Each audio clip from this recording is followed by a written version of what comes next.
Ever get emails you just don't want to see? Today, I'm going to show you how to block and unblock email addresses on Gmail so you can take full control of your inbox and stop unwanted messages in their tracks. To block a sender, start by opening Gmail and finding an email from the address you want to block. Open the email, then look to the upper right corner. You'll see 3 vertical dots. Click on them to open the menu and select Block. Sender's name. Gmail will ask you to confirm.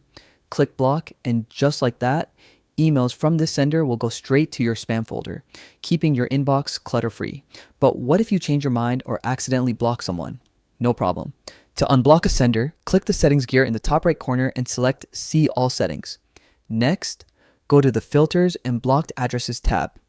Here, you'll see a list of all blocked addresses. Find the one you want to unblock, click Unblock, confirm it, and that sender's emails will start showing up in your inbox again. With these simple steps, you can manage your Gmail like a pro, keeping only the emails you want while blocking the rest. That's it. Now you know how to block and unblock email addresses on Gmail in 2025.